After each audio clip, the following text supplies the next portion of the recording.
Sadashiva Samarambam Shankaracharya Madhyamam Asmadacharya Paryantam Vande Guru Paramparam Om Ishwara Om Namaste. Okay, we begin on the Gita, 10th chapter, verse 12 to the 17. Lord Krishna has given the essence of the Vibhuti Yoga. Let's see what else is important here. There is no product at all.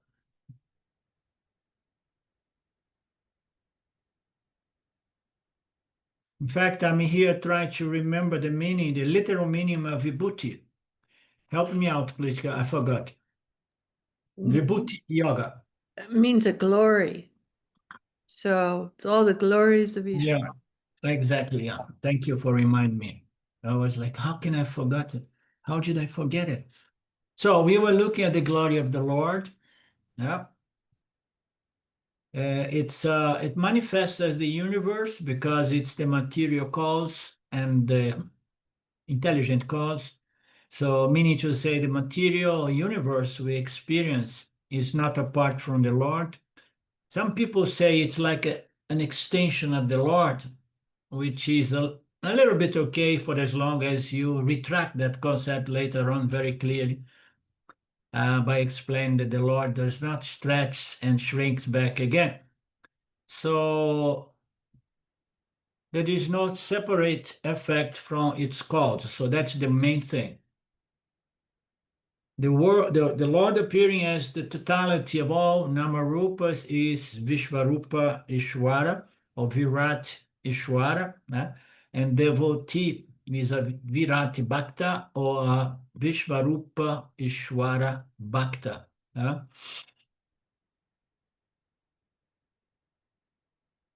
So we have seen all of that.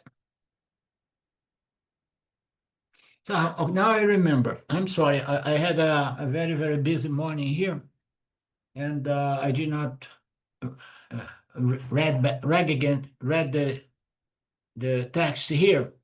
So I remember Krishna was just read to wrap up this chapter, and then Arjuna, it's a pain in the neck, Arjuna. He asked Krishna, so please, I want the complete list of your glory. So if you say that you are so glorious like that, I want you to enumerate all your glories. Yeah. And of course, before asking something so big, he had to apply, how you say that name? Apply, I forgot. Do you mean flattery? Apply maska, meaning to say flattering and, pumping Lord Krishna's humor, good humor, to see if he would get the list.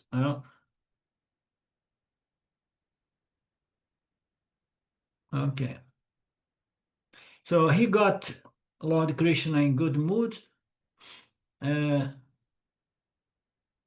And before the good mood was over, he present his demand, the big one, the entire list of glories.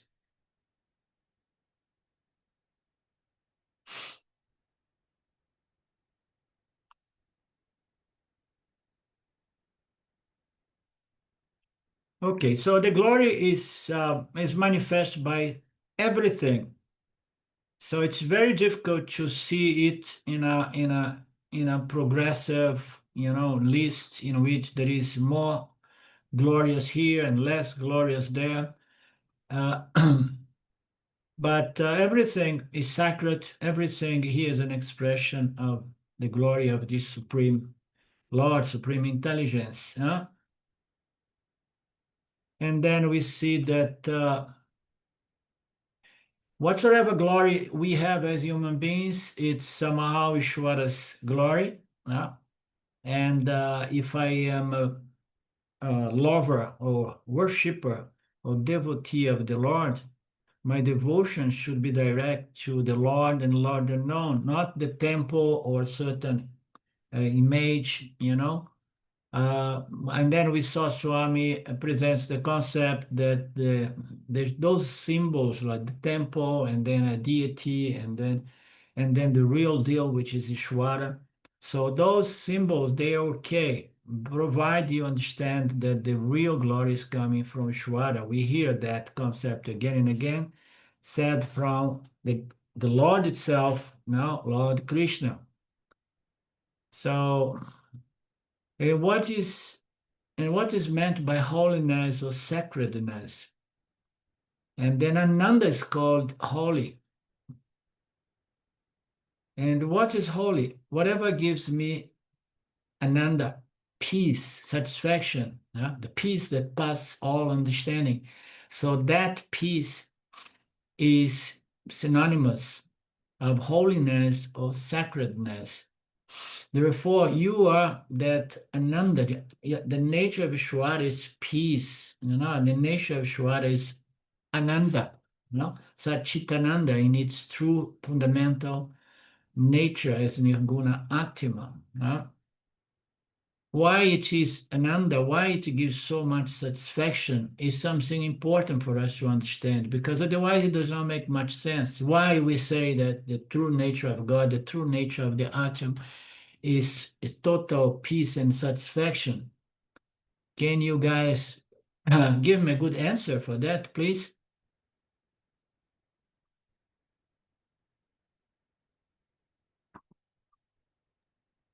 I think the only source of dissatisfaction is a sense of limitedness.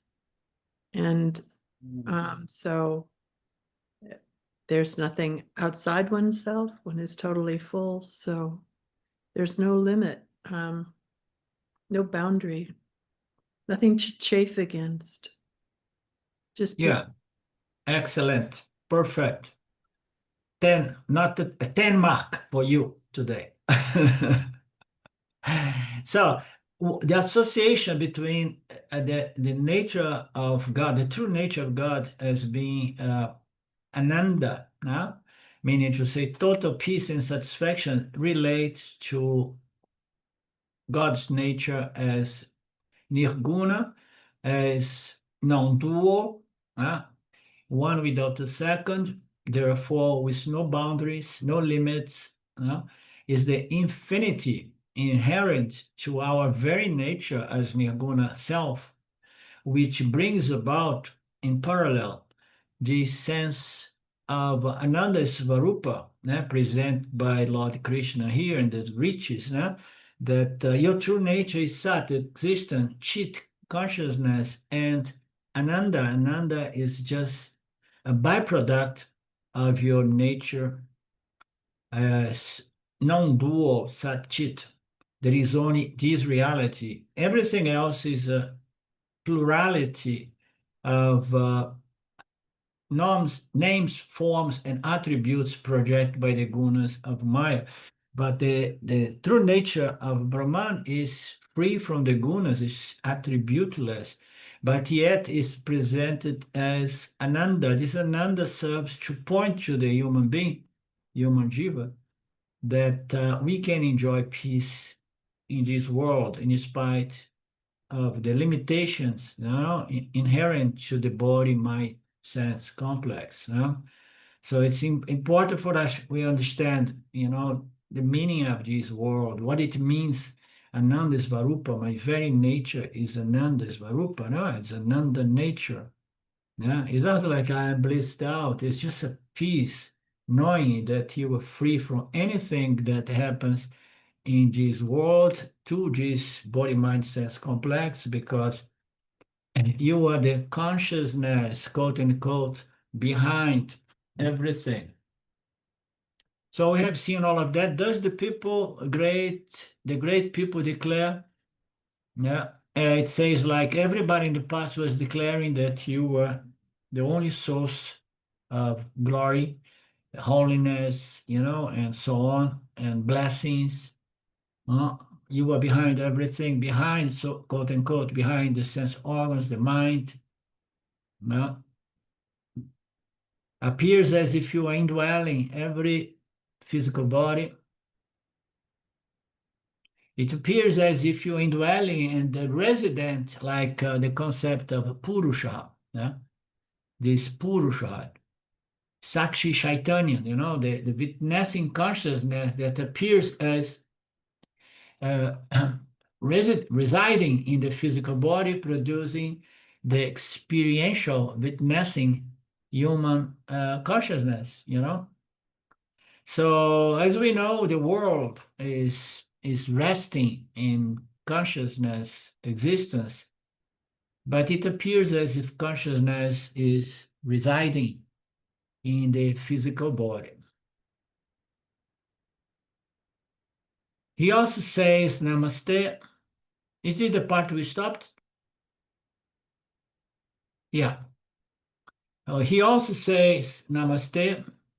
He talk about the Namaskara, Namaste. So one of you, I think, that we agreed that Namaskara is more the act of just bound or prostrate before, in front of image, a good symbol of the Lord.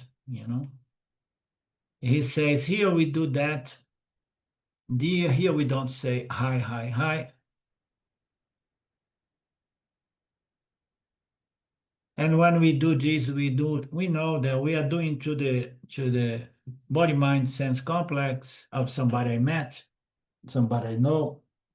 We know the limitation, the defects of every body, mind, sense complex. We do that knowing that that is to be delivered directly to the Lord within, because the human beings, they can take it only if they have the full understanding that that goes to the Lord. My first guru, he explained that very clearly to us during the 80s, when he would say like, this Namaste is like Ishwara in me salutes Ishwara in you. So the essence of each one of us is saying hi to one another.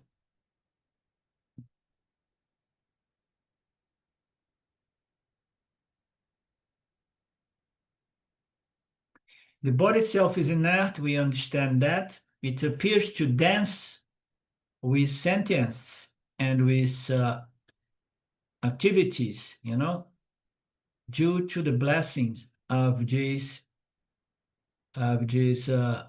Jivyan. Jivyan means what? Chetana, Tattvam. Therefore, you are the eternal one Divya or Chetana Tattva, because the body itself is inert. So consciousness, intelligence, sentience is one of the features, referred to your nature, Chit consciousness. The sense organs, the mind, and the physical body are made out of gross, subtle matter, which is inert by nature. But due to your presence, because you are all pervasive, you make us all dance, according to the rhythm of Mr. Maya and our karmas. Because of this Chaitanya consciousness, the Lord, you are called Divyaha. Okay, self-conscious, self-evident consciousness. Self-evident consciousness is very beautiful. It's the most self-evident, self-obvious. The consciousness and the existence is also very self-evident, because every one of us know I exist, and the exist is not a property, product of the physical body. It's not a product either. So consciousness and existence is an independent entity or principle that, quote unquote, borrows or lends conscious existence to the body mind. So you are the primal, original, the source of everything. You are the causeless cause that causes this apparently order without doing anything. You exist even before all the gods, of course. So even before Brahmaji, of course. Brahmaji is within time and space, and you, Nirguna, Krishna, you are beyond all of that. So from the Lord Brahmaji arise, from you Brahmaji arise, the primordial principle, pure Sattvaguna, pure knowledge, pure intelligence that is going to hold together and resolve everything back, takes everything back from time to time, or actually from a moment to moment flux, things are brought back to resolve back into the primary elements. So there are some Puranas that talk about the way Brahmaji comes to existence, and then from Brahmaji, Indra, Varuna, etc. You are the true deal. You are the Devata. You are the original, the causal Devata. All others are Kariya Devatas. And being the Karana, you are existing before the effects, the byproducts caused by Maheshwara. So I talk about Nirguna Brahman here. Lord Krishna symbolizing Nirguna Brahman. In that, who is the cause of you, Lord Nirguna Brahman, represented by Lord Krishna? This is the natural question, says Swamiji. We know that every human being, or even animals, you know, uh, they were originated by the parents, and now we have the situation in which Brahman is the parent of the universe. The children will begin by the gods, Brahmaji and Indra and so on. Everything else was originated from this Brahman that produce, caused all of that without doing anything, because there is nothing really there except superimposition or projection, which is apparent.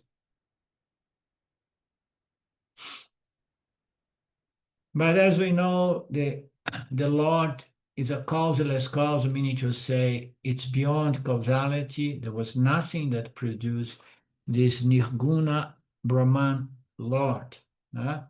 Therefore, it has no father, no mother. If we wish, we could say it is the father and the mother of the cosmos.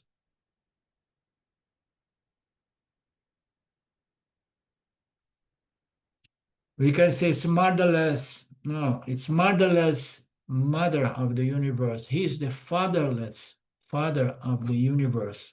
He never needed a father or mother because he's outside of time, space, and we see in time and space, we experience the most fundamental law, which is causality. So where is the location of this Nirguna Brahman? This will come in the next verse. Arjuna says, I have gathered all this information from the scriptures I have been studying for the past several years. And now you are here before me in the field of, what is the name? I have it here. Kurukshetra. I write it down until I do not forget anymore. I'm there in the battlefield. And then you appear here, but I know a lot about you, but from secondhand information, but from very, very respect entities from the past. And now I'm meeting you, and I start getting the sense that it is true what they all said about you. So I no longer need to be flattering you, you know.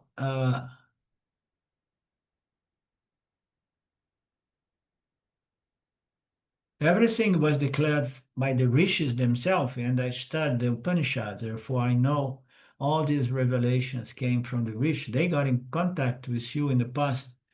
So not only the rishis of this world, but the rishis of other lokas, no? The sages of the heaven, the heavenly sages previously, The word Risayaha means asli sages, asli rishis, those who heard it in here. Buloka Rishayaha, well, there are other lokas in which rishis somehow attributed to those who got this knowledge over there in these celestial lokas. So there are several rishis, and who is the most popular? Naradaha. Naradaha means the one who gives knowledge to people, the Guruji. Nara means Yana. This is a guru who teaches knowledge, teaches self-knowledge. He's a teaching guru. Nara means Yanam, means the giver Yanam. Datachi ich daha, Naram is equal to Yana. So Naradaha means Naram, Yanam, Dadati. The one who is a traveling teacher, a mobile teacher. Interesting. So it's not our tradition of householders, but it is a moving sannyas maybe. So the one who is traveling teacher, mobile teacher. So he travels and educates people. So of course he used different methods. Generally, Kalaha, he starts. Narada is well known. Even if he starts some Kalaha, he starts. It's meant to educate people. Therefore, he's called Narada. So did you get that? Kalaha? Narada Kalaha. I think it's some kind of argumentation, like a debate or something like that.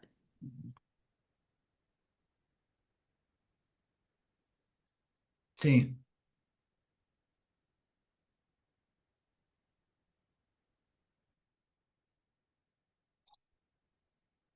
Thank you, Lynn.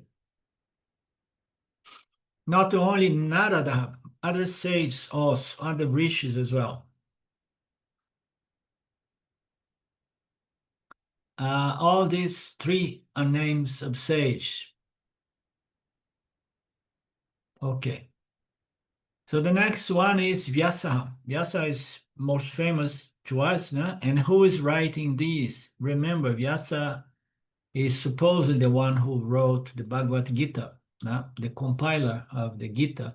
It's difficult to understand this, no? Because it's said that Vyasa compiled the teachings of Bhagavad Gita, and Krishna taught the teachings of Bhagavad Gita. So wrap your mind around that and just don't get too serious about these concepts.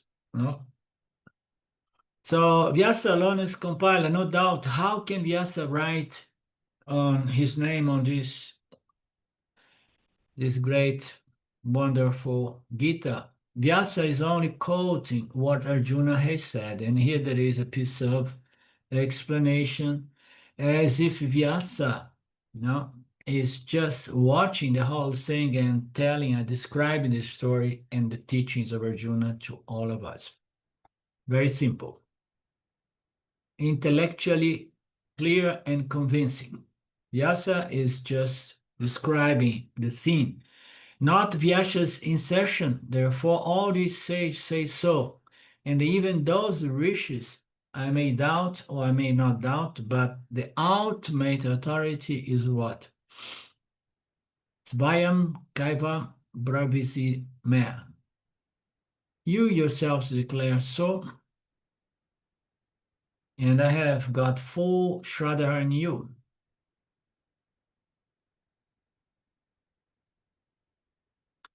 So all the sages have said that in the past, all the rishis as well. And even those rishis, I may doubt or may not doubt, but the ultimate authority is what? Is you, Lord. And you yourselves declare so. Why it's in the plural? Savaya Kava. And I have got full Shraddha in you. Doesn't matter. The other people may give the right knowledge or not, but you will never mislead me. Therefore, you are the very source of knowledge. So you are here representing the Nirguna Brahman. you are the Param, Brahman, Param, Dhamma, Pavitram.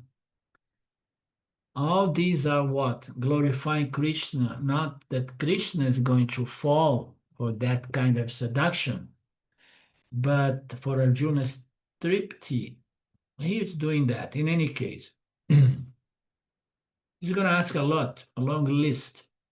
And then in this verse, he says, O Arjuna, I consider all these which you tell me to be true, because neither the gods nor the demons know your manifestation, O Lord.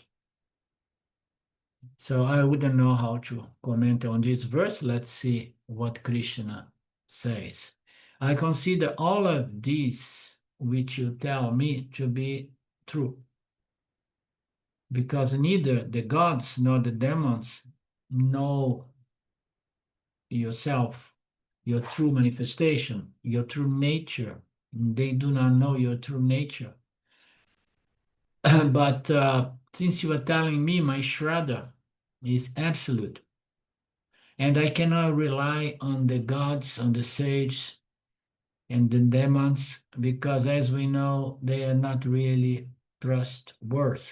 You know, they have a certain position in higher locus and so on, but not necessarily they represent correctly the source of wisdom to the point of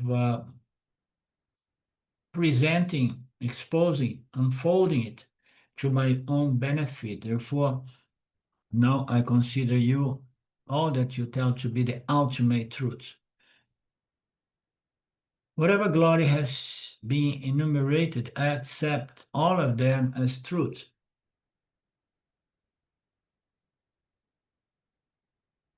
Authentic truth, reliable information. One information, remember this verse with verse number 12, the glories are mentioned. Now, the glories are mentioned, all the glories mentioned on the 12th verse. You remember there is the verse that he presented already the entire glory. Is that so? Because I think it's going to appear. Why he's saying that?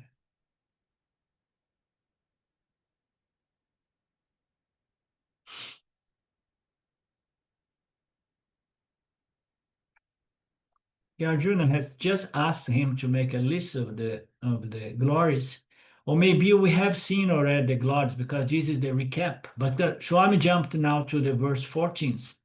No? Whatever glory has been enumerated, I accept all of them as truth.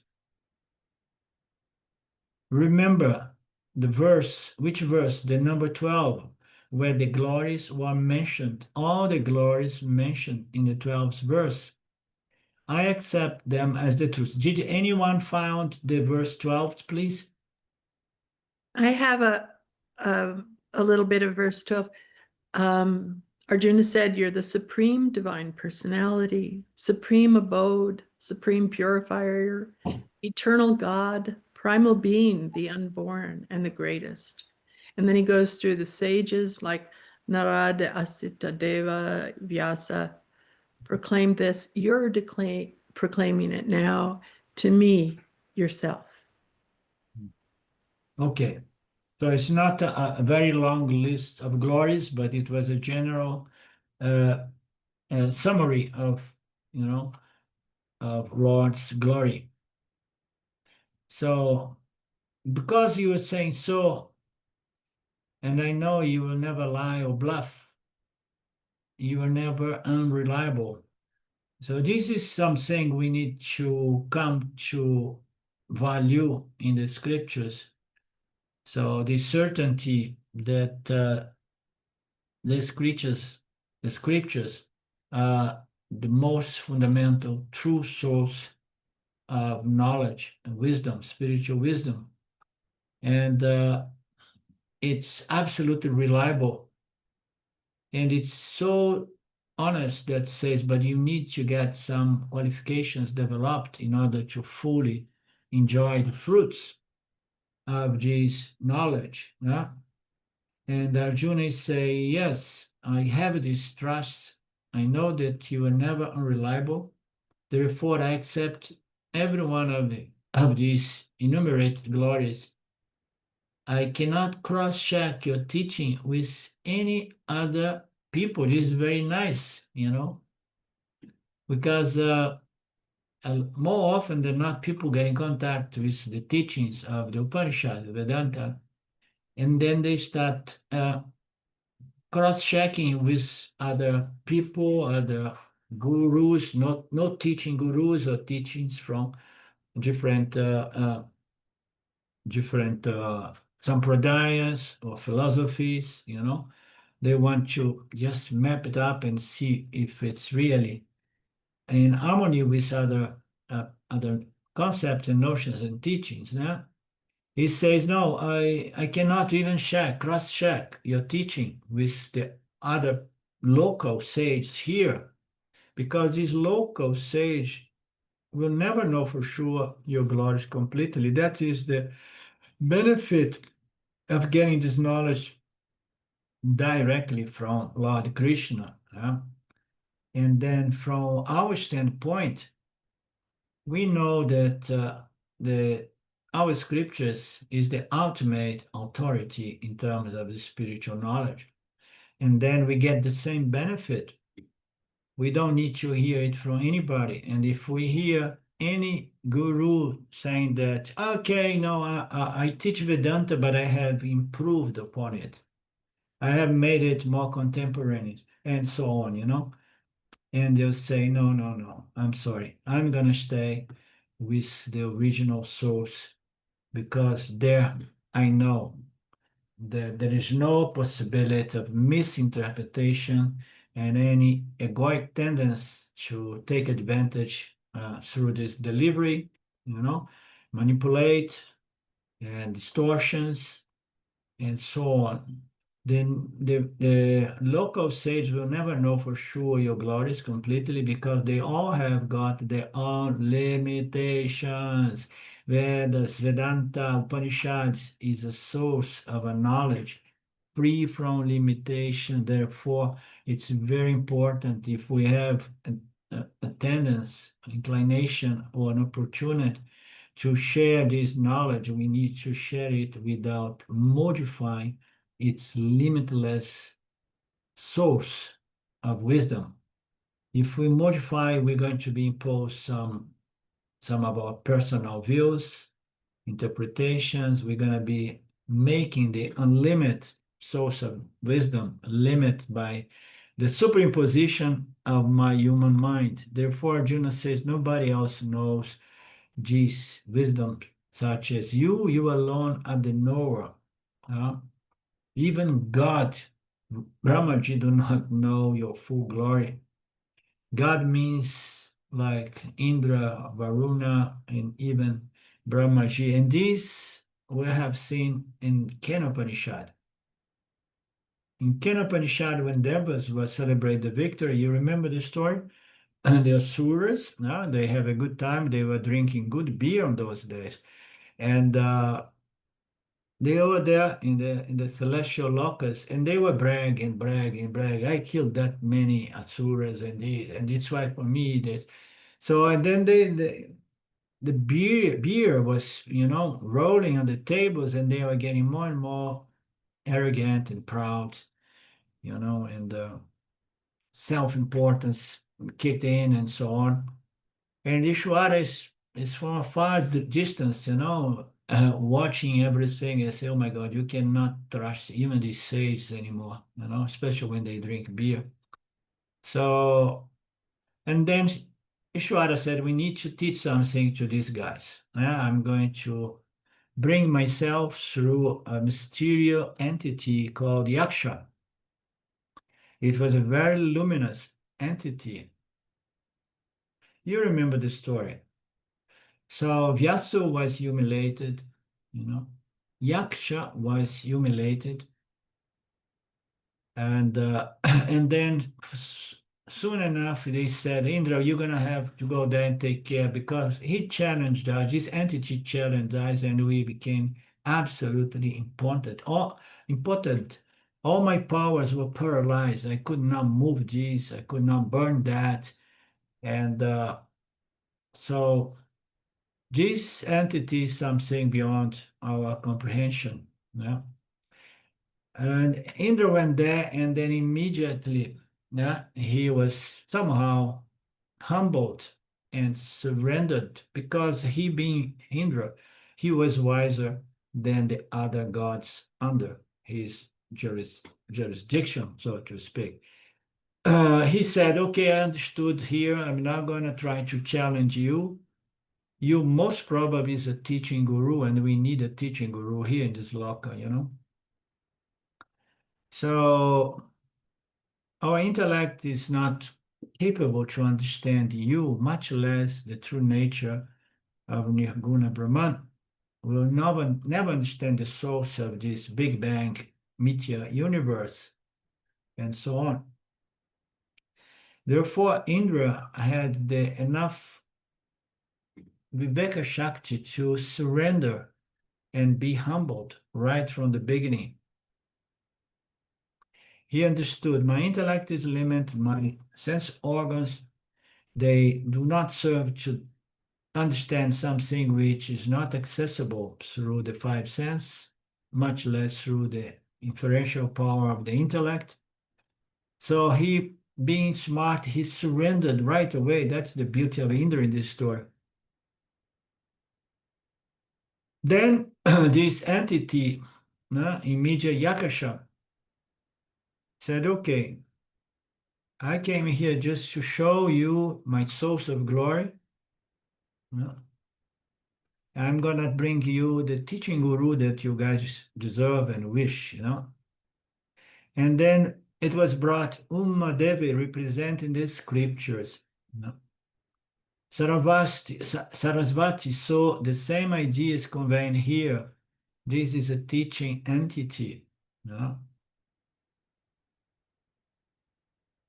Devaha, Indra, Varundasaya, they can never, you clearly, they cannot teach. And if devas themselves cannot know asuras, forget about the asuras, it says that in the verse that the demons as well will never understand you, even if the gods, the celestial gods could not understand your nature. What about the demons, you know? Defying, challenging you, rejecting you. So it comes this teaching guru. If devas themselves cannot know asuras, no, because devas have a much more purified mind, and Indra had a more purified mind than the other devas. Yeah? Asura, forget it. The mind is so impure. They are materialistic atheists. They are there challenging God out of envy and ignorance. So who knows your glory? So I know my glory. I represent my glory, but the scriptures are here to represent my glories in a teaching format in which you need a guru. I have got a right guru for you guys. Let me get straight from the horse's mouth. Let me get description for yourself. So here means manifestations of glories.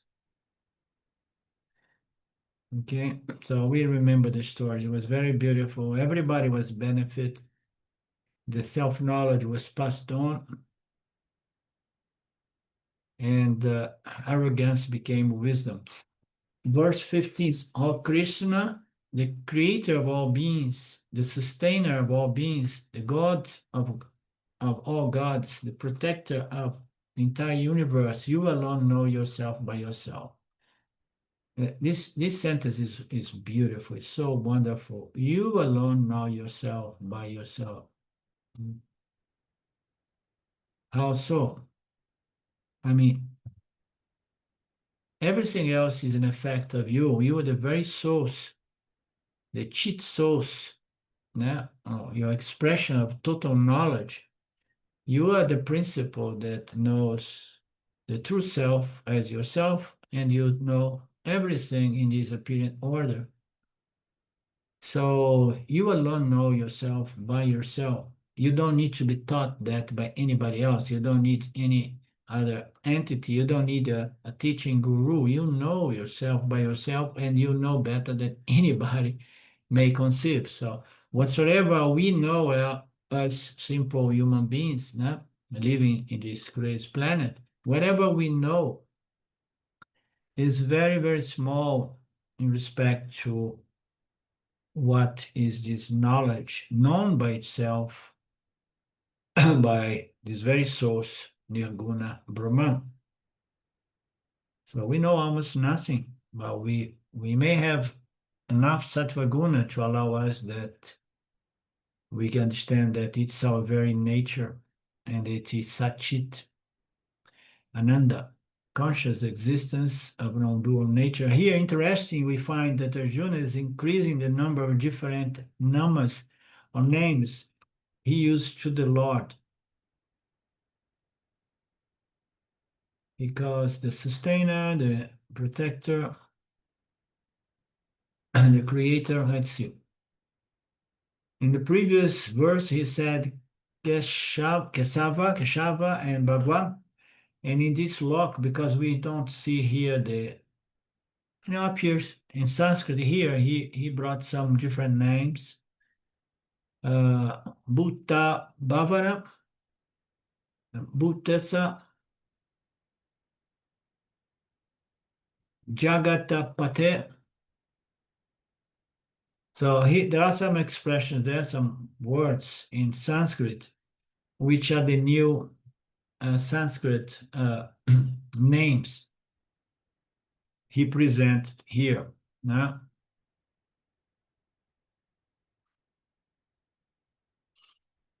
different names. So before he called only Kesava, and in this sloka he's increasing Hey Purusatama, Hey Bhuta Bhavana, and etc. etc.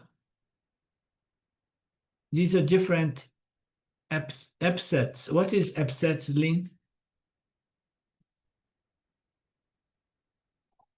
I think we call them names, different ways of calling. Might have, I don't know, ask Mark if there's some intention of glorifying in an epithet.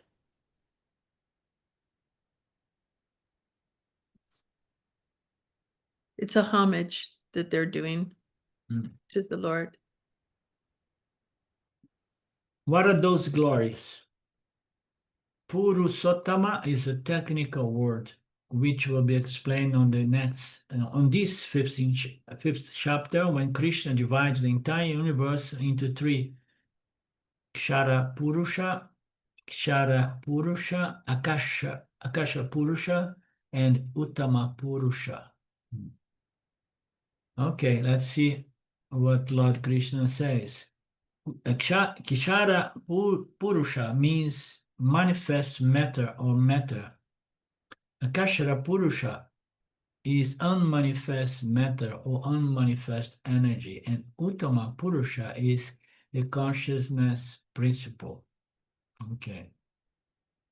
So we have the consciousness principle, the ultimate nature of the Lord, which manifests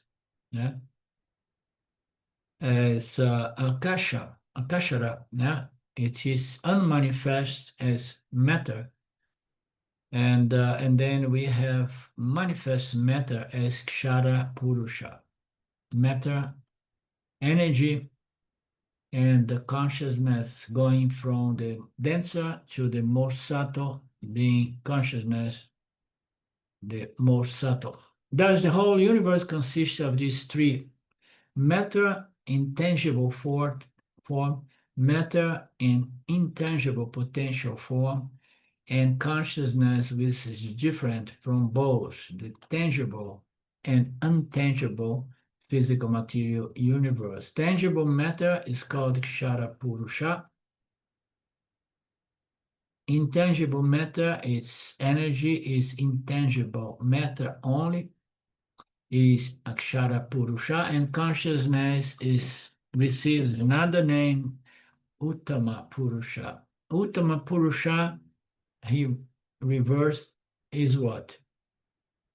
Purushottama means the pure consciousness which is beyond matter and energy.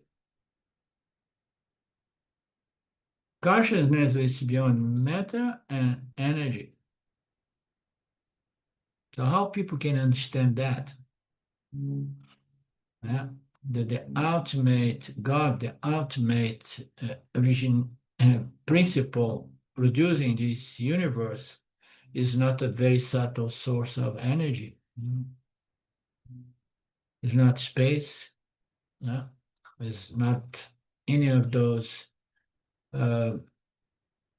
sub parts of the atom. It's not found in any one of these micro, field of scientific research. So God is not an energy. People very often believe that he's an energy. The same way they believe that the mind is consciousness, and they keep talking, oh my God, consciousness, consciousness. Oh Lord, you are not the physical body that I'm seeing. Your body is an incidental vessel, but the real you is nothing but pure, limitless, infinite, non-dual conscious existence. Chaitanya, Svarupa, Chid Rupa. And Buddha means all things and beings in the universe. Bhavana means creator. Shriti Karta, therefore, Buddha means Srishti. Bhavana means Karta. Srishti Karta, the creator, means Srishti Karma. So you are the fundamental consciousness prince from which alone the universe evolves. So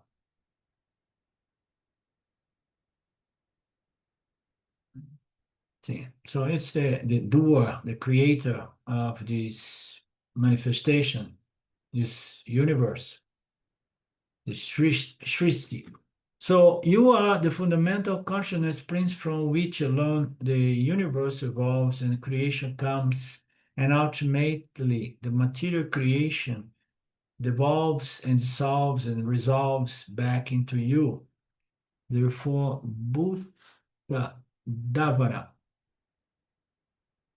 Well, I was not aware that we are going to find so much Sanskrit terms here. But it's nice to sometimes go into that, to see the beauty, the colorful beauty of these of these teachings, which seems were originally delivered in this Sanskrit language, Not only you the creator of the world, you are also the controller, sustainer. It's easy to create something, as we know, but then you have to manage and maintain it. So don't tell me so much work to maintain a small piece of land and a house that we sometimes wish to be sannyasis.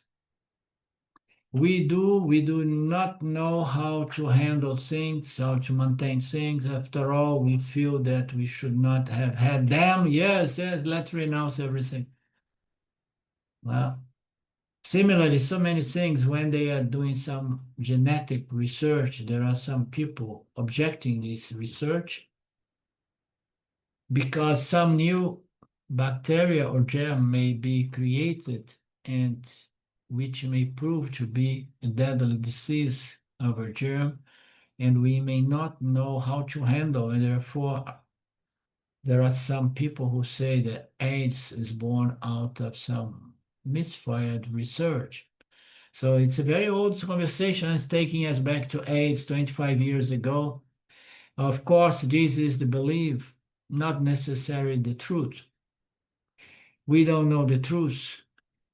The truths presented by human beings, they are more often than not fake truths.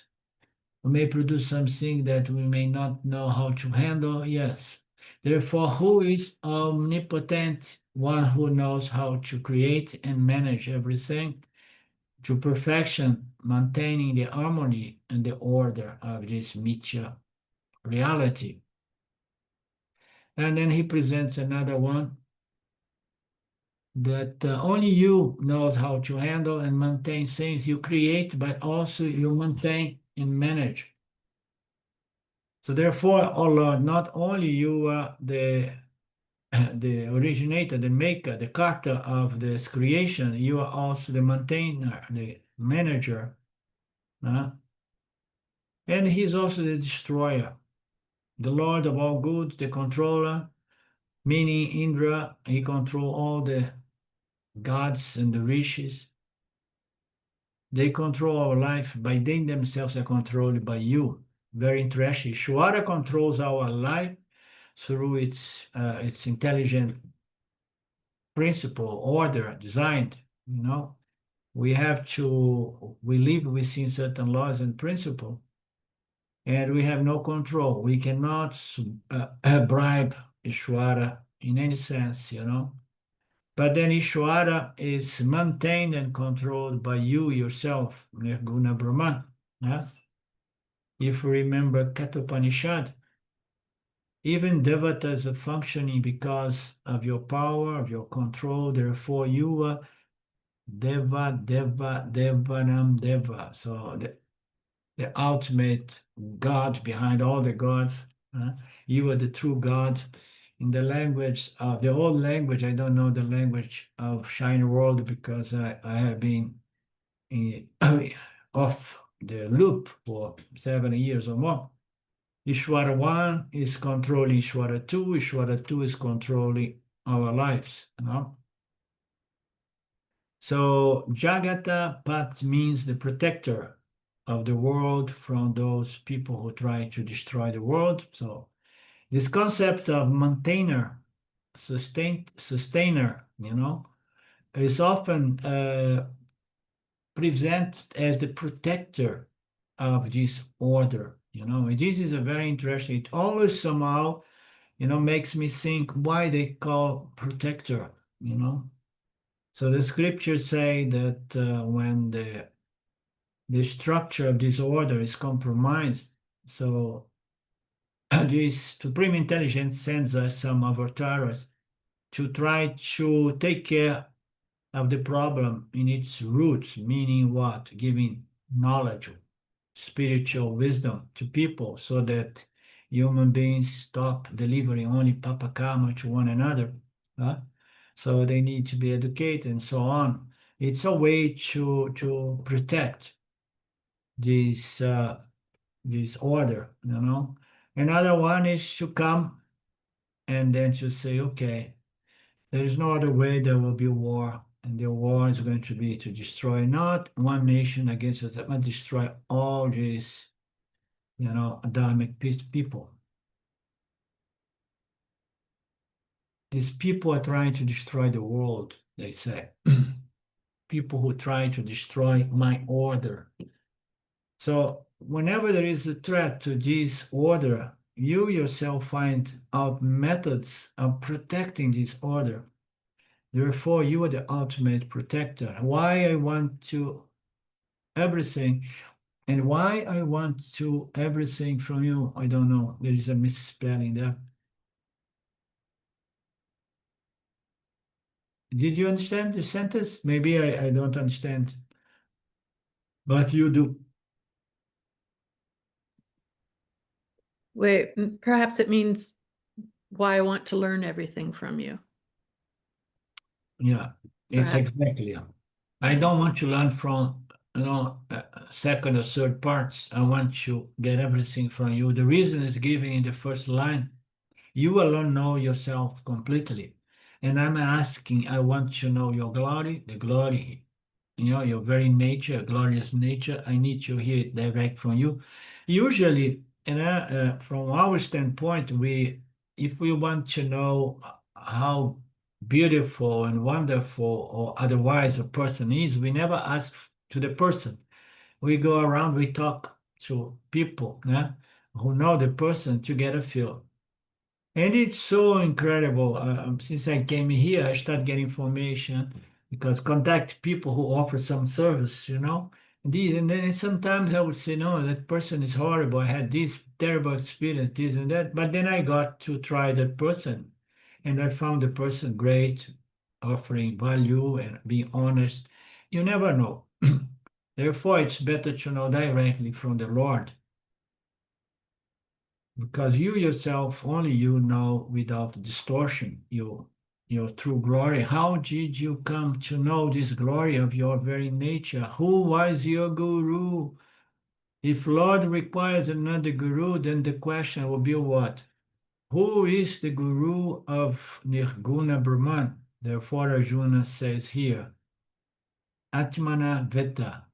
You know it by yourself, within yourself, without any need of getting knowledge from a third or second part.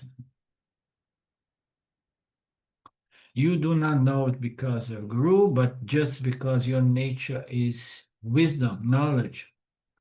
Lord has never was never experienced any sort of ignorance, therefore needing to get jnana, to become a jnani. Now it was born as pure chit, pure sat, and then he somehow projects this Saguneshwara as the knower, the knowing principle, projecting, sustaining, and destroying, because things are being said here as if Brahman is really doing that. He does that, but through Saguneshwara, of course. So the same way Saguneshwara did never need to get a guru. So how about Nirguna Brahman? Ishvara is an entity made of pure sattva guna. It does not have a physical body because for that it requires a mixture of Rajoguna and Tamoguna, but Ishvara is said to be almost 100% pure sattva guna. And therefore, Saguna Ishvara it has self-knowledge and the knowledge of the entire past, present, future universes. Saguneshwara was never self-ignorant. He did not get any guru to teach him self-knowledge. He's the very source of pure knowledge. So what to say of Nirguna Ishvara? All the other people, they were Anyanis first, like ourselves, working to become Yanis, but to become a Yani, it does not mean that we're gonna know much, knowledge in respect to the structure of this order, We're gonna know the essential nature of this order as one and the same non-dual Sachitananda Brahman as our very nature, if the knowledge is direct self-knowledge. So we need gurus, but Ishvara does not. You yourself know your own glory. How did you come to know? Therefore, Arjuna says, Atmaveda, you know not because of any guru, because you are the very source of all knowledge. So all other people, wise people, they became Yanis due to your glory because he received the knowledge from another guru, another teacher who received the teachings from another teacher. This is the Param Sampradaya that's keeping this light in this world, light of knowledge. But you, and even your close associate Saguneshwara, you never had any problem with ignorance, therefore you did not need to be taught Atmayana or even Mithya Yana, the knowledge of the entire Mithya order. It's too much knowledge, It's unbelievable. The mind of Saguneshwara is something that we like, wow, the total knowledge, omniscience. I mean, we have no clue of all the knowledge required to project, sustains, and recycle this entire cosmos from moment to moment. It's all on a period order. This meat is on, yes, but it's designed with such an intelligent way, following all kinds of precise laws and principles, which is absolutely beyond far anything a human intellect could comprehend. Therefore, Shwara was never self-ignorant. You were never self-ignorant. You are the very source of knowledge that somehow was transferred to Ishwara, the pure knower of this apparent order. Everybody else, like ourselves, we are Anyanis working to become Yenis. We were born out of ignorance. We lived in ignorance. We struggled in ignorance. And then you send us a guru, and then you send us the scriptures, and then I get serious about that, and I study it repeatedly, consistently, systematically, until I become a Yani. But in your case, oh Lord, you never became a Yani. Yana is your very nature, is your chit nature. No, you are not only Ananda, you are not only Sat, you are Sat Chit Ananda. Therefore, you know yourself by yourself, and I will never go anywhere else to look for another entity or another source of knowledge to validate the knowledge that you left to us as this incredible heritage, which is the Vedic, Vedantic, Upanishadic knowledge. We want to be direct drinking from the source of limitless infinite wisdom. Therefore, you are the best source. I want you to tell me the details. I think he will want to have the complete list. We're going to need to work on this list. I'm going to find a way to read it today or tomorrow morning so that we can have some fun tomorrow again. Same time. Om Purnamada Purnamidam Purnamudachyate Purnasya Purnamadaya Purnamevavashishyate. Om Shanti Shanti Shanti. Om Om Ishwara. Namaste. We meet again tomorrow. Thanks, Arlindo. See you then. Thank you. Thank you.